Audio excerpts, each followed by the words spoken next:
Good afternoon. Welcome to the January 23rd, 2025 Raleigh Housing Authority board meeting. We'll call the roll. Okay, Eric Braun, Yes. Valerie Crutchfield is not here. Susan Ellinger is not on. Arnie Morris, Here. Wahisa Maticia, Here. Mike Warren is not on. Joe Whitehouse, Here. Yolanda Winstead. Here. We have our quorum. All right, thank you. I think we have one visitor, Dale Rector, is on the agenda for later in the meeting. Do we have anyone on the call that would like to make a public comment? Hearing none, we'll move to the consent. Is that Charles? Yeah, this is Charles Francis coming in. Hi, Charles. Charles, you making a public comment? Just must have gotten on. I didn't see you. I didn't realize you had started, Eric. Sorry about that. That's No, okay. good. We're moving on to the consent agenda. All items on the consent agenda are considered to be routine and may be enacted by one motion and a second. If a commissioner requests that an item be removed from the consent agenda, we'll pull it and consider it as a separate item. The vote will be a roll call vote. When? Oh, sorry. Item 1, occupancy reports as of 1/17/25. Item 2 are the minutes of the December 12th, 2024 regular meeting. I'll entertain a motion to approve the consent agenda. I have one question, just Sure. for our education. There's a list of like the length of time units have been down, like temporary versus permanent. How long does a unit have to be offline before it moves from temporary to being considered permanently offline? So the only ones, and Jennifer can assist me on this, the only ones that are permanent are the Heritage Park units. Mhm. And then the others are not considered permanent.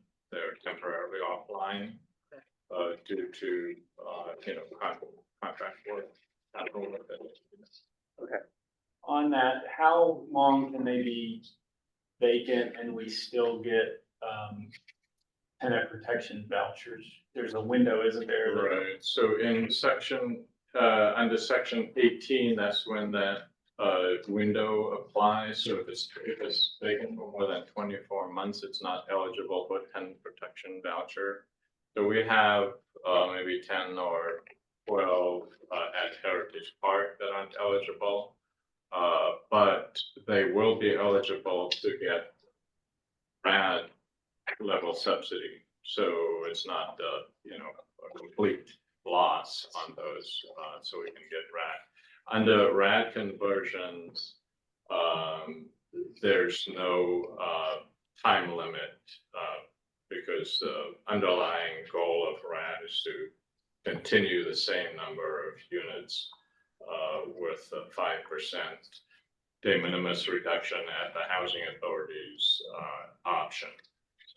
So how are we getting, how are we getting, you started it. How are we getting RHA, I'll say protections for those units?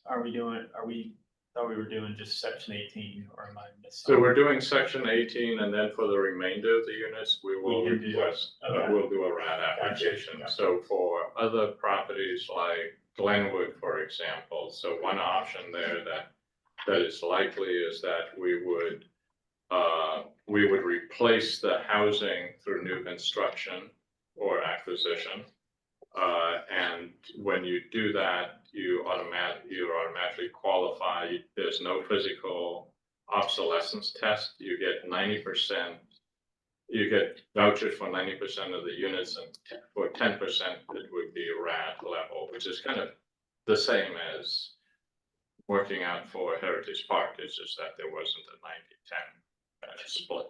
But that's a brand new rule that I think you and I talked about at the conference that just came out at the end of, in this last week of December, was a new option. Okay. All right, so we had a motion. Do we have a second? Second. You made them. No, I didn't make the motion. I had a question. Oh, okay. Sorry, then, Maybe we Do we didn't have have a a- motion. so Yolanda made. I tell you what, I'll make a motion and Yolanda, you can second. Okay. That's perfect. When you want to call the vote? Yes. Eric Braun, Yes. Arnie Morris, Yes. Bahati Matisia, Yes. Joe Whitehouse. I have a question. If I was not at the meeting, can I vote in favor? You can Okay. still vote on All right, yes. Okay. And Yolanda Winstead. Yes. Consent agenda has been adopted. We need to have more meetings so I get practice, being the chair. We are on to the chair's report. I don't have a report, so that'll bring us to the board secretary report. Okay, I do have a report. If you're gonna display the second slide, the first item will be communications. Wanted to announce that we have launched our new website, and then also we'll show you a short video that we had filmed a few weeks ago as a way of telling the story of our residents and telling the story of the housing authority. And I'm gonna hand this part of the agenda over to Katie, who has revolutionized our communications function at Raleigh. It's done a great job systematically introducing various strategies and media. And so, Katie, take it away. Thank you. First, I'll talk just a bit about the video. It's a first in a series that we have planned. It's our new, more effective way of reaching our audiences. One of our goals is, of course, to maximize reach using multimedia formats like video. And we want to be able to capture our audiences on the various digital platforms. So this is just a teaser to a bigger picture. We want to showcase who we are, how we serve our residents, how we work with the city of Raleigh, and why those things are important to us. This shares who we are, focuses on our personal stories. We have so many of those to tell, so many programs, offerings. My hope with this is just to show an overview, not deep dive into too many specifics with this first one. And for future edits, we'll focus on specific topics because we have a lot of additional footage that we captured from these interviews. So let me just share my screen.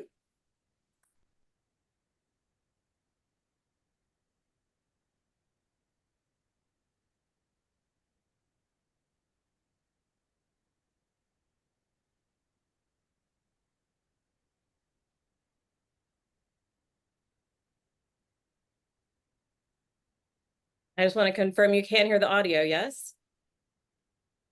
No. You're kidding. All right, let me try again.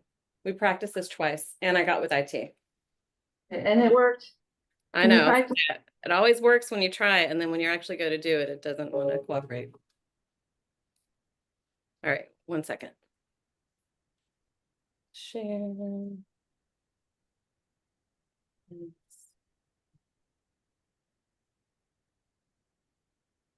Okay.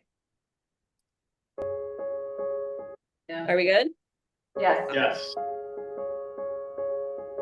As a provider of housing, we want to substantially increase the affordable housing that's available in this community, and not just in the outskirts of the city or in the county, but close into downtown where they can walk to work or have easy access to jobs. Being able to have affordable and a safe housing, it's definitely helping me plan a better future for me and my daughter. The pressure of I have to get the rent paid, I have to pay the water bill, I have to pay the light bill, I have to get this done, I have to get the kids over here and over there. When I moved to Chavis Heights, just having that feeling of, oh gosh, we're home, mom can be here. We don't have to worry that we're gonna, be out on the street again. So that was the best part of that when we first got there, just feeling at home and you could just breathe, I just know Raleigh Housing Authority gave me a start because that was like my first time trying to be on my own and having my child. So they was like a stepping stone to build yourself up and then achieve your goals like it did me. We serve over 6,000 families who do not have the economic means to afford affordable housing. We have partners whom we work with, for instance, communities in schools. So I think the work that we do with communities and schools of Wake County is important because it really is economic development. We really try to have a holistic, integrated student support model where we're supporting not only the students directly and the parents, but then also connecting with the schools to see how we can close barriers there as well. The Family Self-Sufficiency Program enables you to get ready for home ownership. My case manager taught me the importance of credit, saving your money. The case management piece was paramount to me being a homeowner. The people who work here care deeply about the people that we serve. People who don't have means, they often don't feel respected or recognized. I feel like respect is something that we can offer that doesn't come at a very high cost. It comes out of the character of the people who work here.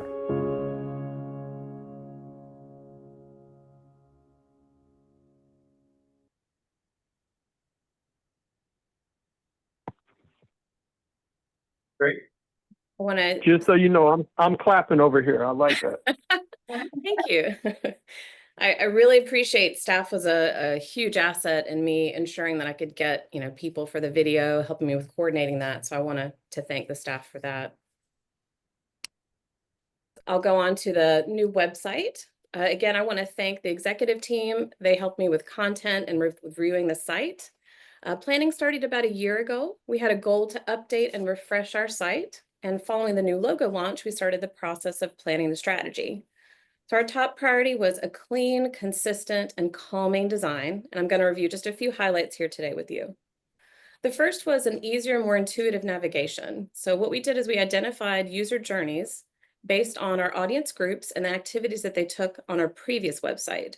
We wanted to really make it easier for people to find exactly what they needed. We have streamlined communications for people to be able to reach us through the website. And we also want to express that our goal was to have a nice, calming user experience. We understand that our audience is likely going through a very sensitive time.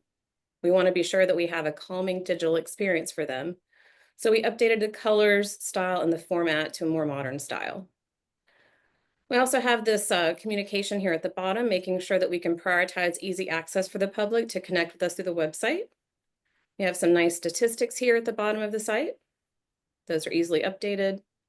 Milestones, ongoing activities, some other highlights here, a link to our communities, career link, and then news and press. So another way for people to keep in touch with us.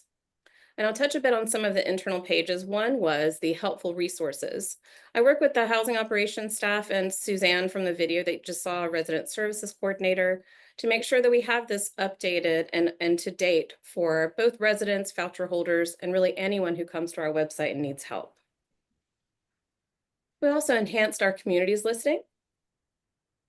We show all properties with a description and a location. When people click on one, they're going to see additional information, some bullet points, as well as a map showing the location of that community.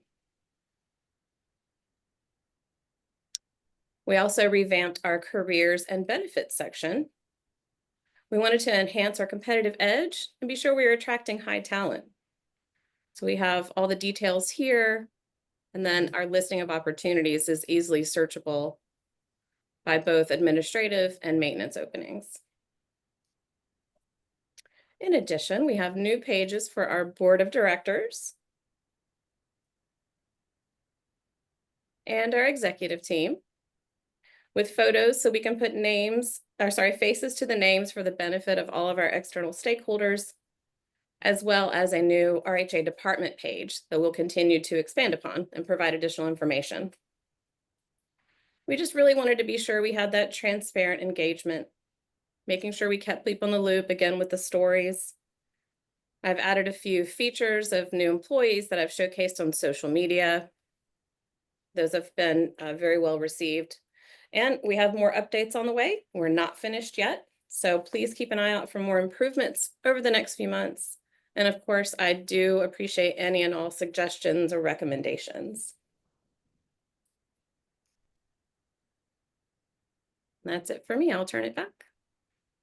Katie, thanks. I'll just say, I would encourage if the board or anyone on, on the call gets a chance to look at the webpage, it is just, it's like I can't even say night and day difference. It's beyond that. I mean, it's just really, really great. And I love seeing faces, it's just really fantastic. So thanks to everybody that had something to do with that, because I know it's like, it looks simple when you see it all put together, but it's really complicated and difficult to pull this off. So thank you. It was a really big team effort. I couldn't have done it without the staff helping me with the content, the copy, and of course, IT's been instrumental in helping us with the transition. So I don't want to let that slide. There's a few things we're still tweaking. It's that with any new launch of something this big, you're going to find things here and there. But for the most part, we're really proud of it and glad to use it as our next marketing tool. Thanks. Thanks, Katie. If you kind of watched the video and thought about, our 5 strategic objectives, those strategic objectives come through in the video. It's about vibrant communities, thriving residents, partnerships, equity and social and racial equity, and respectful and healthy work culture. Those are the things that we incorporated in our strategic plan, and I think the video was put together without thinking about those, but it comes through. So I think it'll be very well done. So the next item that we'll talk about is if you go back to slide number 2 is our Glenwood RAD application. There's a brief update about where we are on Heritage Park. And then I want to talk a little bit about the housing choice voucher corrective action progress that we've made since we got the audit finding in 2023, 2024, or 2022, 2023. So let's go to slide number 5, which is the Glenwood RAD conversion slide. So why are we contemplating doing a RAD conversion at Glenwood? The primary reason is inequitable capital funding to address the capital needs. We completed a capital needs assessment, started in 2023, completed in early 2024. And based on that capital needs assessment, the critical needs that needed to be addressed at that time and still ongoing for over 3 years is a total of $10 million in needs that were considered critical. And the total capital fund program subsidy for 3 years is around 2.4 million, so less than a quarter of what is needed. So clearly, just staying within the public housing funding system, funded where capital improvements are funded through the capital fund program, that's just inadequate. Our capital program here has been reduced to mainly reactive and renovations and repair, something that we're changing this year with the 5-year plan that we'll present to the board today. Go on to the next slide. So the estimated total subsidy that Glenwood would get under public housing and versus 3 options under RAD are as follows. If we remain in public housing over the next 20 years, we're estimated to get about $71 million in subsidy, but also including resident rents. If it's just a straight RAD conversion like the RAD conversions we already went through, we would get slightly more money than under public housing, $74 million. Under one of the new RAD options where it's blended with a Section 18 program, if we rehabbed the property, the total under a Section 18 blend, we would get about $123 million in total subsidy over 20 years. And that includes vouchers for 60% of the units versus 40. But that's not it's not a done deal that you automatically get that 60 vouchers for 60% of the units. And then the fairly new RAD blend that was announced within the last month is one where if you just transfer the subsidy to different buildings, or you replace the unit through units through new construction, the total subsidy over that 20-year period is about $144 million versus $71 million in public housing. So it's more than double the total subsidy. So these are kind of the basic options remaining in public housing, and 3 options that we can pursue for Glenwood. The RAD application process, it started with the Housing Authority applying for a portfolio conversion, essentially converting all of its public housing. We discovered in December that portfolio conversion application that had been approved is still valid, so we don't have to go through that process again. So now what we need to do is site by site go through a planning process. So before we can submit an application, we have some required meetings and communications with residents. There's 2 letters that have to be given and mailed to or handed to residents. And then there are 2 meetings that we need to have, 2 sets of meetings with residents as part of, to fulfill the requirements. We have conducted resident surveys at Glenwood. As of this morning, we've had a response rate of over 50%. And so we will use that information as part of the meetings with residents and part of our thinking about RAD. In the application, we have to communicate a preferred RAD option. The options, one of the 3 options that I mentioned in the previous slide. And then in February, we will come to the board for approval of an application, not a final plan, that will lead to us being given an agreement referred to as the CHAP and I estimate roughly by the end of April. At that point, we can start leasing units at Heritage at Glenwood without penalty. So I'll move on to Heritage Park. I don't know if there were any questions about Glenwood. Did you have a preferred option? The preferred option for Glenwood is to replace the units elsewhere. Partly because, you know, it's a very difficult building from a physical point of view, from a community point of view. It's a mix of younger people and seniors, and it has a lot of issues.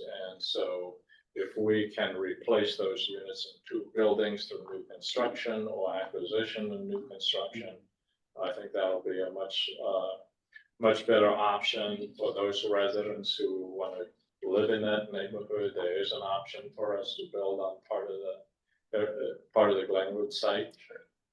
So that would be the preferred option at this point, and obviously the level of subsidy that we get through through tenant-based vouchers or tenant protection vouchers that we can project base in these properties should allow us to easily develop units, and they should pencil it, you know, especially if they're tax credit properties. It's a significant amount of revenue that comes from those properties. So, Ashley, you had the prior slide that said the difference between rehabilitation and new construction.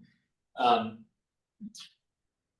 shall we go back to slide 6? Yeah, say that Oh, to- there you go. I just wanted to know, like, what does that mean? So in theory, we know that the building is, you know, getting old and tired, as you suggest, you know, but theoretically, if we took it down to the steel, is that fall under new construction, or is that rehab, or how is that defined, I Yeah, guess? that would be a rehab of the building, but under rehab, we may not have the resources to go all the way down. You know, you might have enough money only to address some of the problems, which is kind of what happens with RAD, you know, tax credit acquisition rehabs.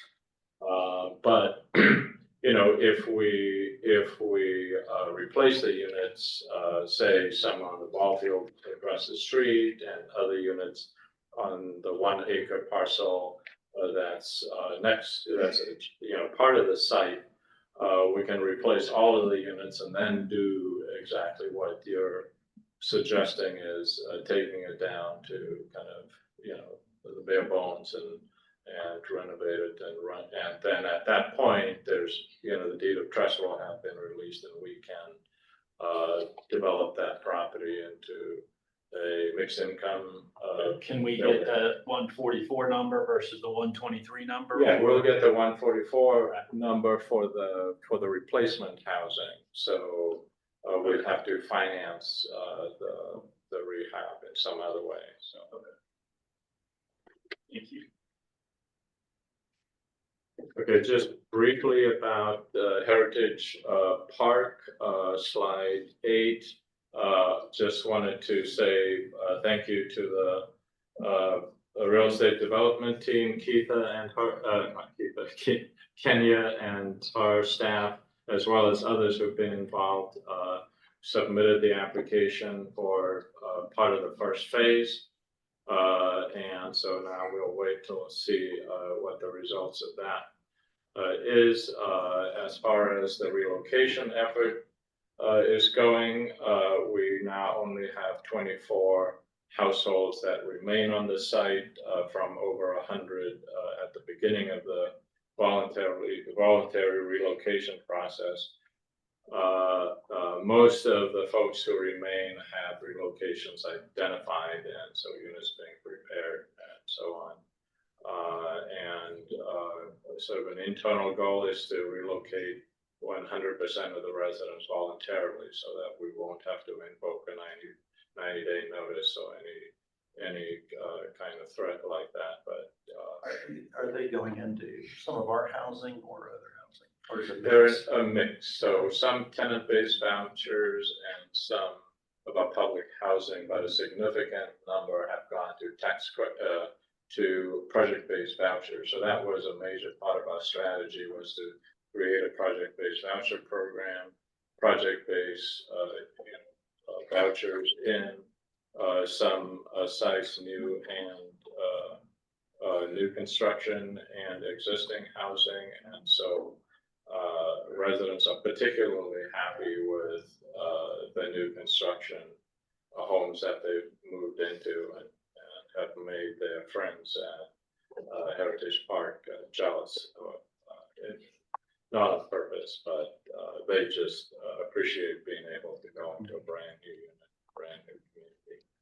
Can you, I know that when we approved the bonds, we've added, you know, we've required preferences that they accept folks folks, like our folks that are looking, are being relocated.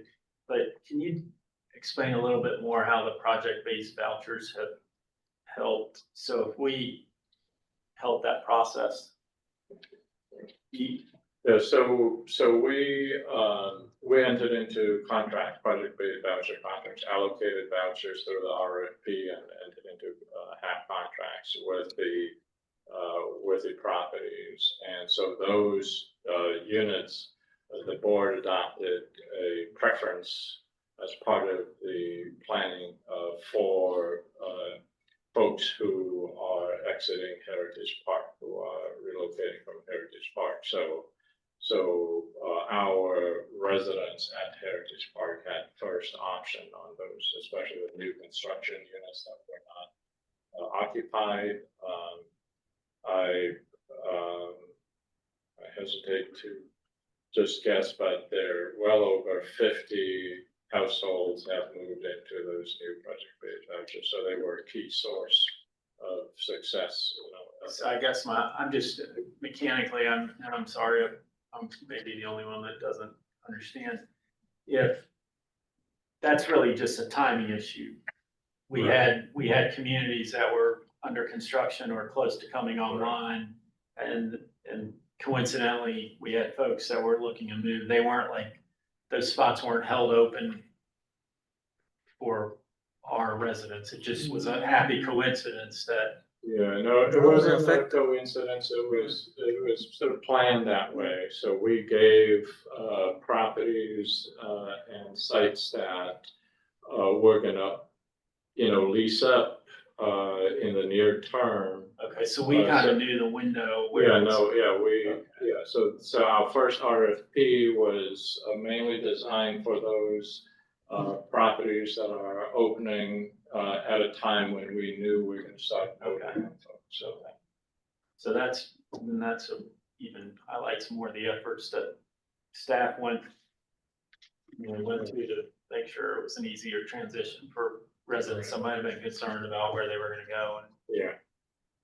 Okay, thank you. At the beginning of a process like this, there's always high anxiety by a lot of people and residents and so on. The board. The board. But I have to say, I relocated about 1,000 households in my career, 2,000 households in my career. So, and all of them have gone just fine. So I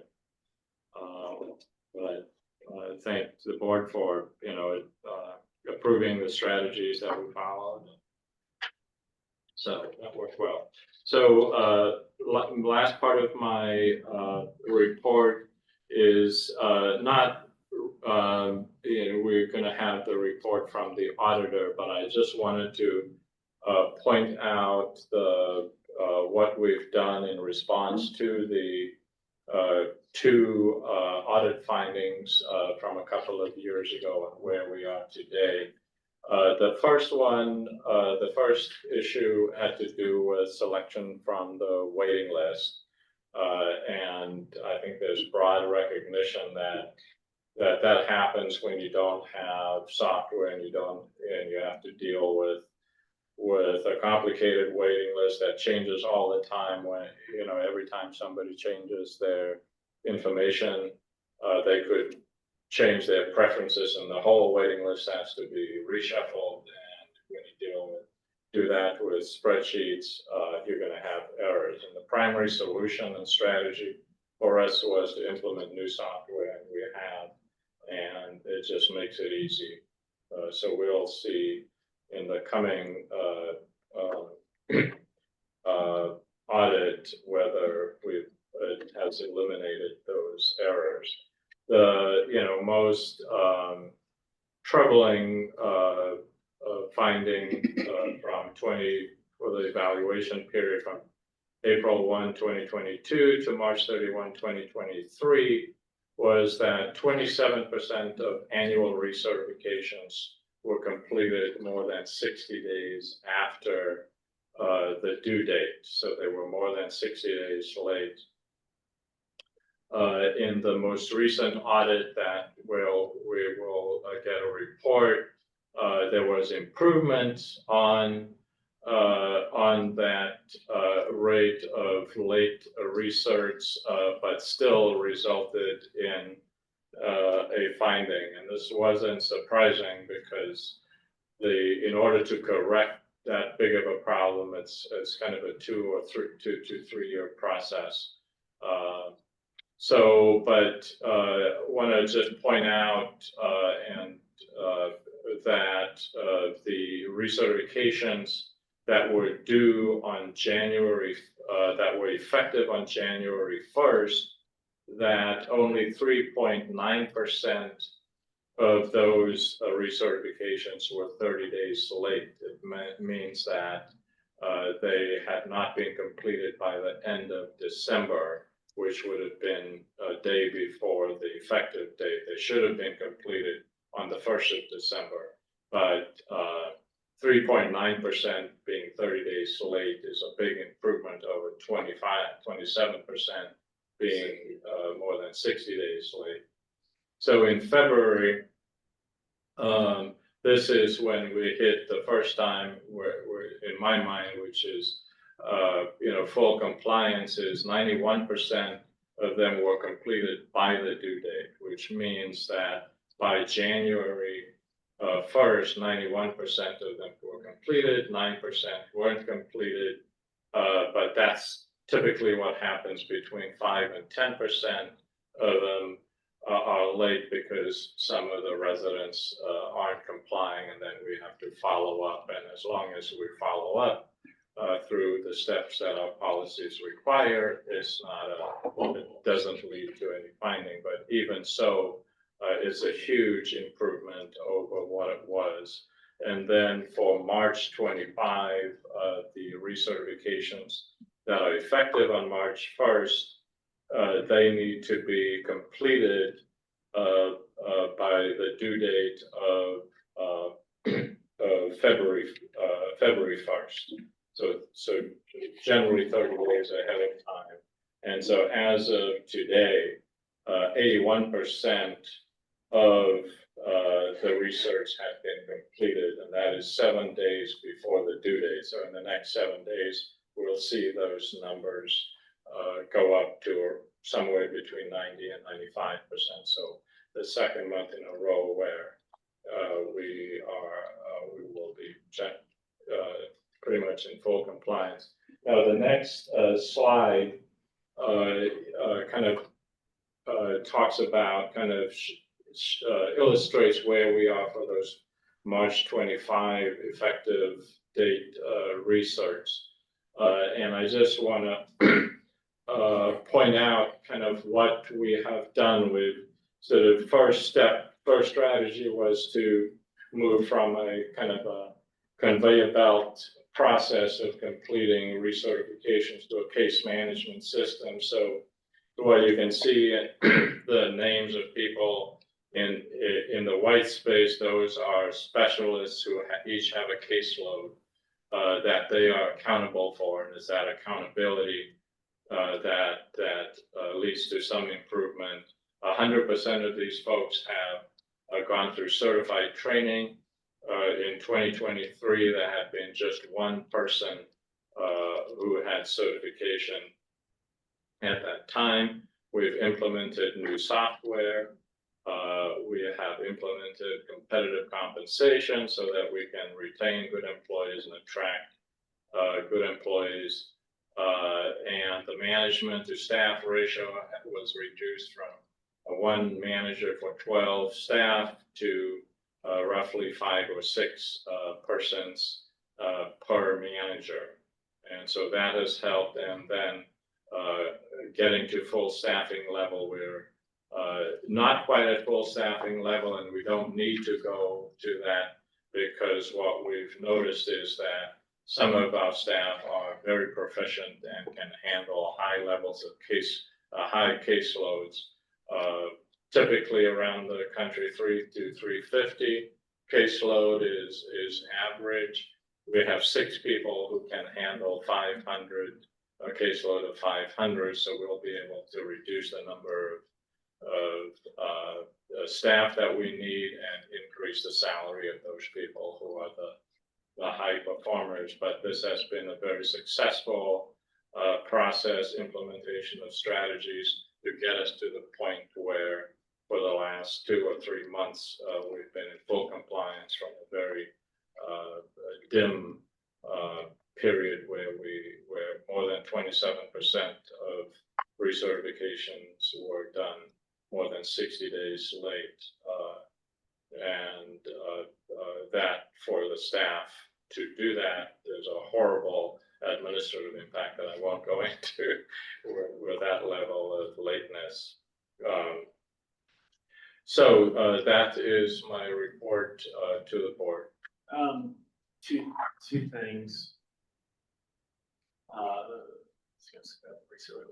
What's the compliance percentage when HUD deems us in compliance?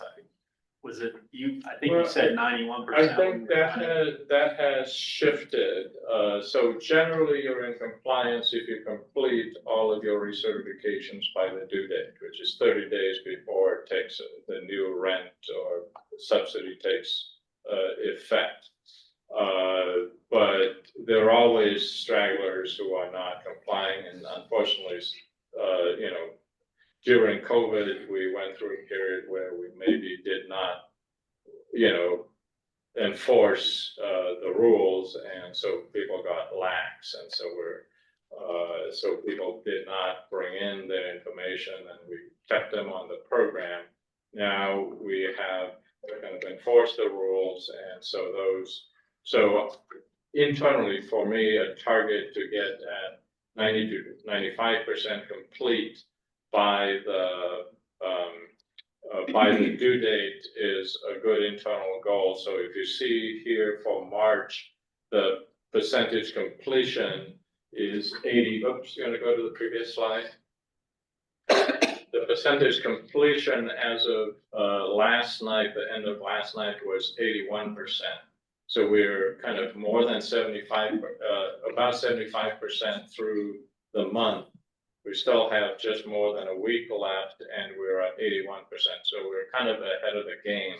But typically, there's that 5 to 10% of cases where we just have to hound people to go through the process to make sure they don't lose their housing. So if we're as long as 90% or above, we're yeah, as long as we have acted on those folks who are not bringing in their things in a timely way and go through our policy, then we're in compliance. So the other way to kind of ask the question too, as a follow-up, is when does the audit say we're in compliance?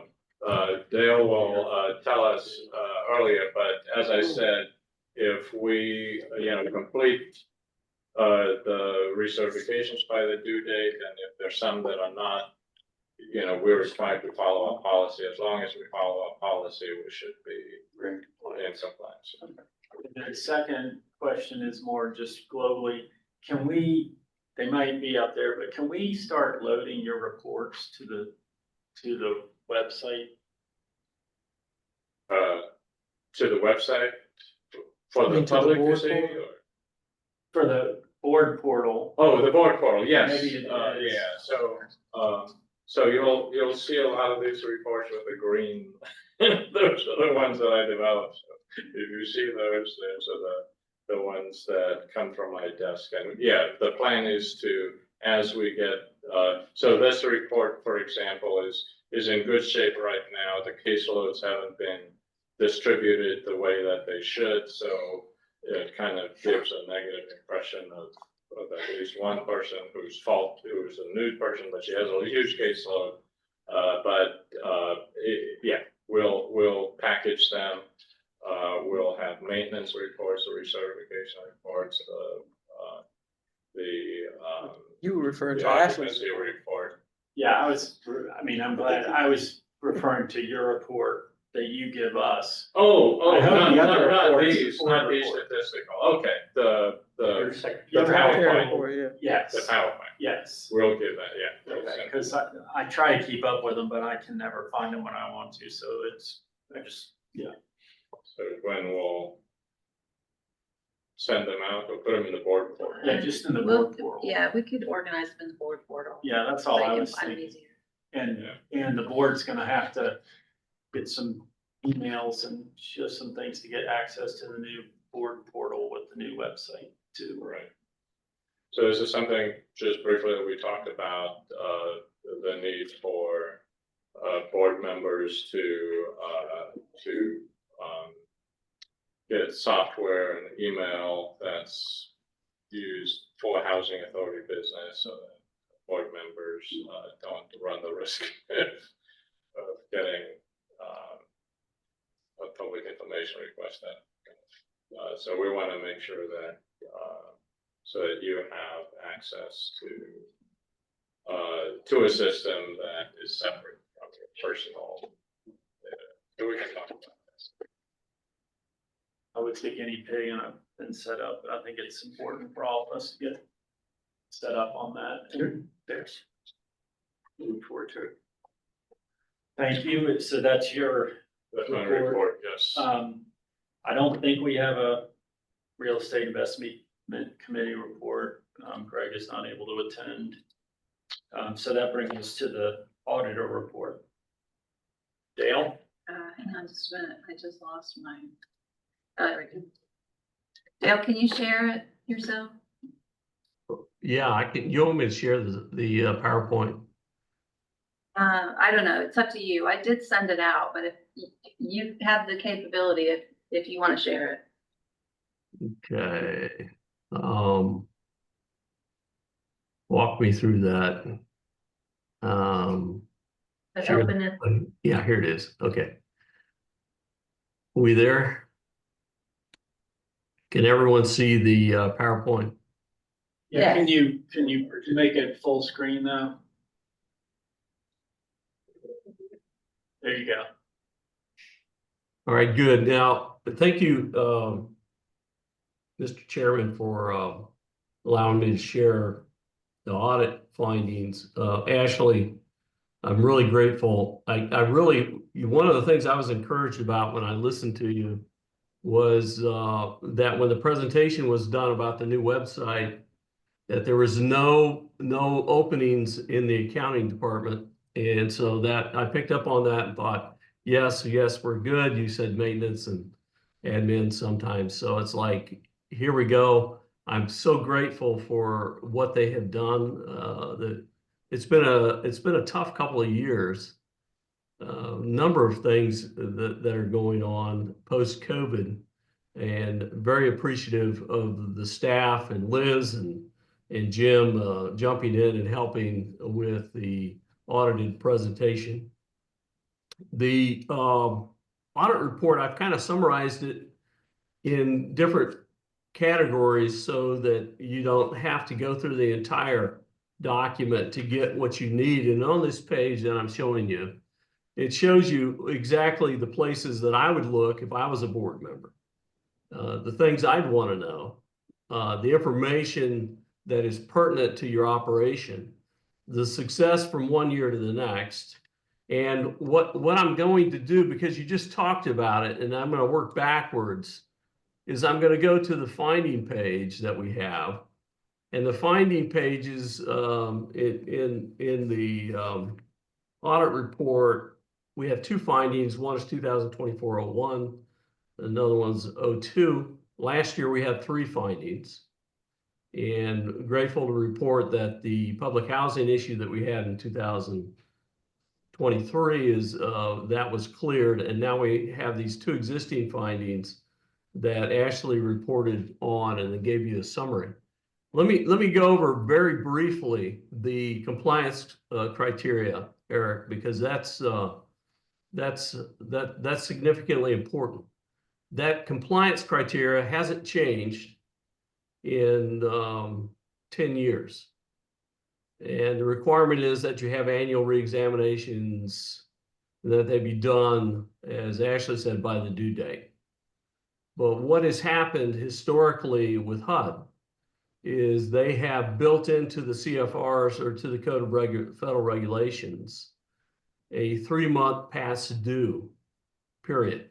So when he was showing you the number of 91%, that was 91% as of 12 months. And so good chance that in the 13th month, that was more like 97, 98%, to eventually get to 100%. And the way we had the finding in 2023, we had, I think it was 27 or 27% of the files had late annual reexaminations. And that's more than 3 months past due. That's 15 months after the previous reexamination. So 3 months late and after is considered a compliance finding, whereas 1 month late is not considered a compliance finding. If that helps in your analysis, and Ashley, I'm very thrilled about the progress that you've made, the reports that you're generating, the by employee reports, and by inspection and by reexamination of the employees. It's going to help mitigate this, and I'm going to project in 2025 there will be no findings. And from what I've seen, you're well on the way to doing that, and it's not going to be an issue whatsoever. And we won't have to talk about it a year from now. But most of the issues that we had with the reexaminations, and Ashley, you can echo this if you want, with the 2024-001 finding was a result of prior years being done late. And by the time we had caught everything, we were in the current year. So between the training for the staff and the automation, you can see from Ashley's numbers that this is going to be cleared up in the current year. So that's kind of how we get to where we're at now. What does an auditor do in regards to whether it's a finding or not? Well, in our criteria, we say if we have over 5% noncompliance, then it would be a finding. So in your case, if there was more than 5 annual reexaminations done past 15 months, 3 months past the due date, then we would have a finding for noncompliance. That, according to the numbers I was just shown, and the numbers I was shown 3 months ago, you would not have a finding in the current year. So well done. And Ashley's exactly correct on finding 2024-002. The documentation was not there. It was we had a twofold issue, that with the database and then with the employees, and both have been solved and trained. And so in 2025, we should be able to see people being housed in the correct order. And not only are they housed in the correct order, you'll be able to document the fact that they've done that. So that's where we are with those 2 findings. Is there any questions on those 2 findings? Then I'm going to get to the good stuff.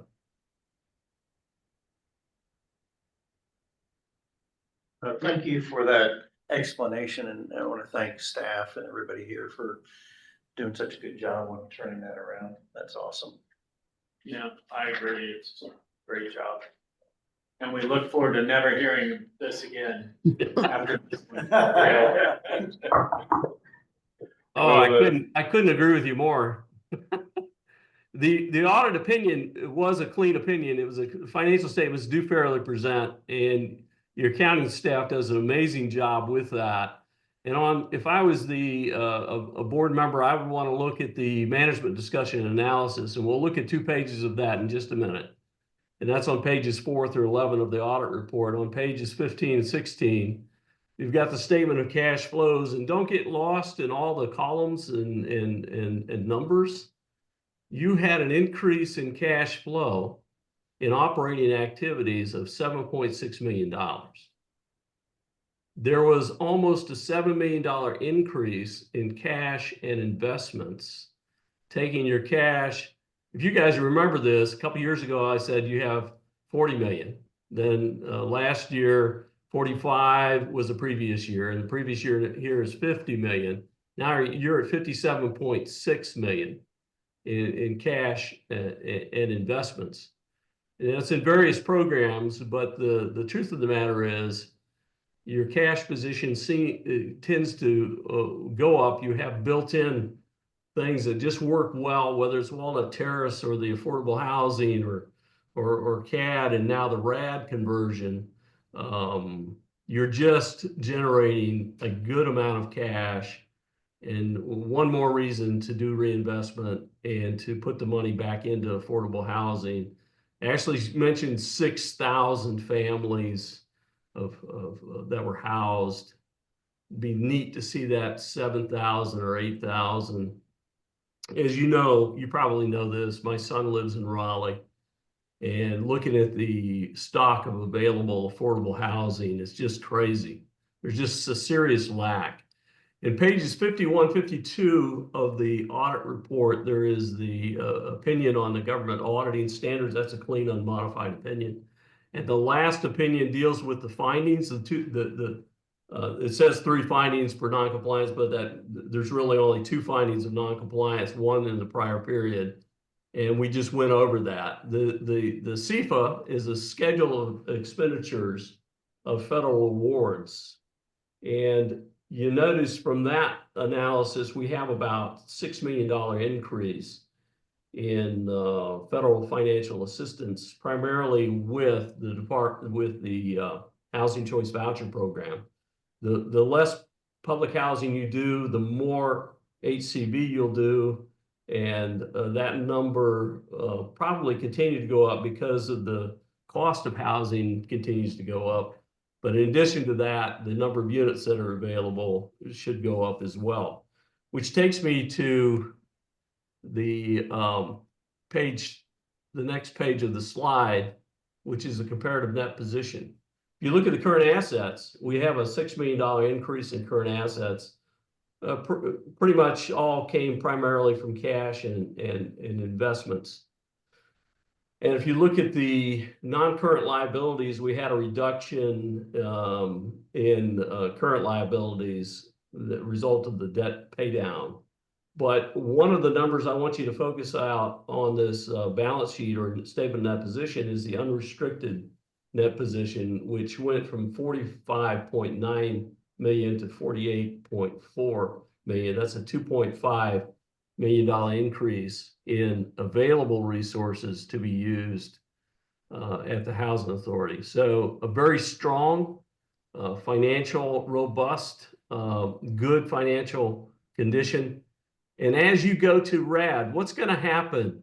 One of the things that I just very, very serious about is being able to leverage your affordable housing for new housing development, new housing programs. And the more you go RAD, you free up the restrictions, the restricted covenants that allow you to do just that. And so your direction that you're taking, Ashley, the direction that you poured out and the initiatives that you've put in place are gonna really give you more leverage and more flexibility to do more housing in the future and not be bound by the public housing restricted covenants. The comparative income and expense statement, I'm going to draw your attention to 2 lines. One is the grant funds operating capital line, which increased $5.4 million. That's the increase in the federal funds received for the year. So if the question is how much did the Raleigh Housing Authority receive in federal financial assistance, the answer is $51.1 million. And most of that came from the Housing Choice Voucher Program. So if you look at the expense line for housing assistance payments, you'll notice an increase of $5 million. Bear in mind that you have this increase in housing assistance payments offset with an increase in general grant revenue. You still operated to the good, cash flow wise, a good $6 million.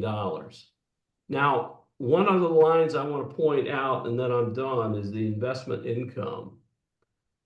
Look at the investment income. It went from $494,000 to $1.5 million. HUD has issued a PIH notice in 2024. It's PIH notice 2425, which basically says all interest earned in public housing will go back to the Department of Health and Human Services. And one more reason why you should go RHA, so you can keep the money, so you can invest it in affordable housing in the area. Don't ask me why. They said, we'll get back with you on the details of that. But the sooner you convert, the better off you are, in my opinion. Maybe not all the portfolio, but a serious amount of the portfolio, because you're going to lose the leverage that you have to retain that investment income, which is going to go up. The more cash you generate, the more that's going to go up. So, you know, I want to end on a positive note. Very, very good, strong financial position. Very, very good ideas about portfolio diversification. And Eric, we talked about this over the last 3 to 4 years.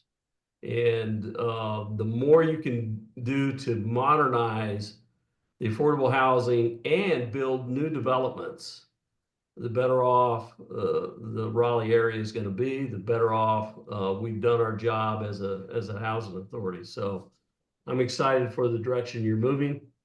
I'm excited about that new website. And I'm even more thrilled that this is the last year we get to talk about audit findings. So I'll turn it back over to you. Thanks, Dale. Does anybody have questions for Dale? I know Priscilla is there, but I don't want to give up the opportunity to say that we have made huge progress on the audit finding, on the kind of compliance side, but the most exciting part is that we're at 101% utilization, up from about 91 2 years ago. That means we're housing a lot more families, and that's often something that gets missed in these kinds of evaluations. Well, Dale, the one thing I will say, I know since I've been on the board, you've always said we're in such a strong financial position that we need to build more units. And Ashley and his team, he actually has a team now with Kenya and her folks. We're trying to spend the money and build more units. And if we could do it fast or faster, we'd be doing it. But we're excited about where we are there too. And we're going to have more units on the ground in the next 2 to 3 years for sure. So we're going to spend some of that money finally. Awesome. Well, thank you. We appreciate it, and we look forward to seeing you again. All right. Well, thank you so much. You all have a good evening. Do we have any commissioner comments? It's the next item on the agenda. Anyone have any comments they want to share? Hearing none, we'll move on to new business, which brings us to resolution number 1. Everybody's coming up here. I hope I'm not being attacked. We just have folks getting ready to present resolutions. All right, so resolution 1 is a request to approve the HUD forms that are necessary for the water rehabilitation program. This is for an ACC agreement that was entered into with HUD for administering the Section 8 mod rehab program that was originally for roughly $14 million for a 15-year term. The contracts for the HAP payments with the property owners were executed in stages, with each having a separate 15-year term, resulting in contracts expiring at different times. Out of the original 104 units, there are 46 units that remain as part of the Murphy School apartments that are owned by Murphy School LLC. HUD allows us to extend the funding in 12-month terms, with the most recent expiring in this past December. The board authorized us on resolution 49 to request an extension, and we received HUD's approval in September. This resolution is the necessary forms that are required by HUD for the funding year from 2026. And you'll see attached behind it the forms that we will be submitting. I'm glad to answer any questions and would recommend approval. Recommend approval. I will need to abstain from this one because Murphy School's an affiliate of DHIC. Okay, so. I'll second. Joe, I'll second. we have a motion and a second on resolution number 1. Are you going to call the vote? Sure. Eric Braun, Yes. Arnie Morris, Yes. Baha Temitosia, Yes. Joe Whitehouse. Yes. Resolution number 1 has been adopted. Resolution number 2. The Capital Fund 5-year action plan is a detailed plan outlining the capital improvements needed for public housing developments over a 5-year period. In order to spend capital funds, the work item must be included in the plan, but the cost does not have to be exact. HUD allows the work items and amounts to be fungible, which means the allocated capital funds can be used as needed within the overall plan's parameters.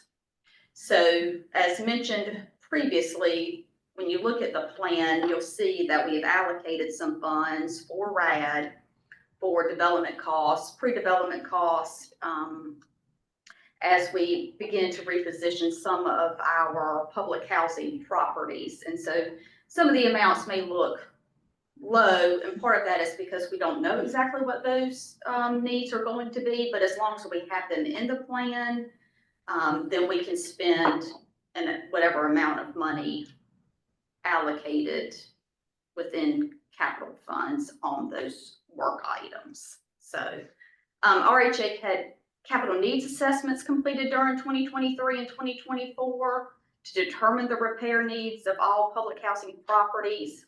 These reports, as well as the repositioning goals of the agency, assisted in determining what to include in the capital fund 5-year plans.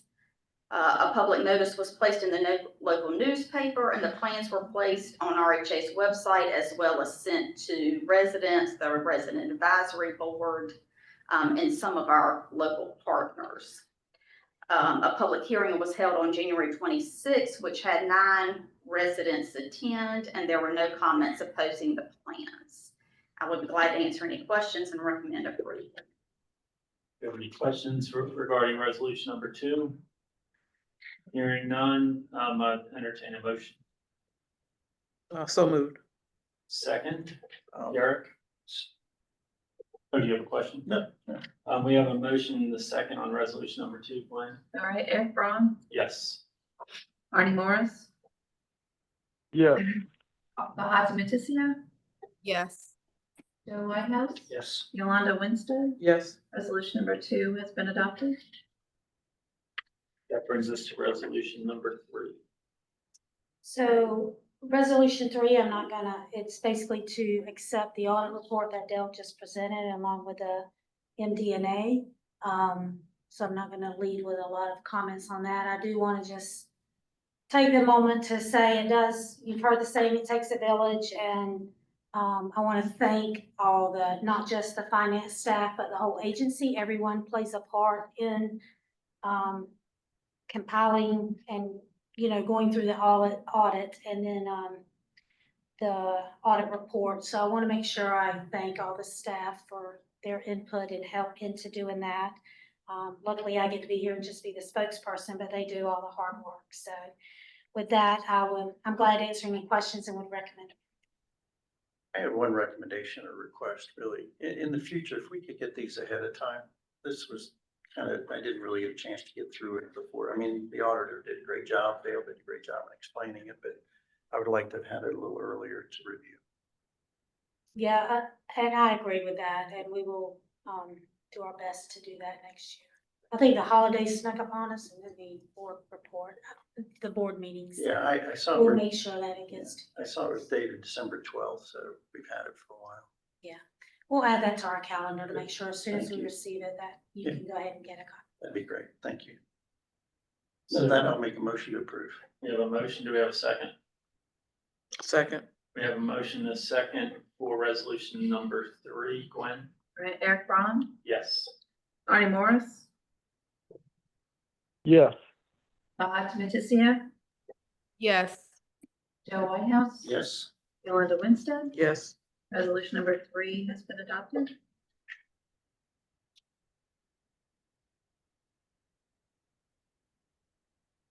That's the end of our meeting unless we have any further business. Hearing none, we can adjourn. Thanks, everybody.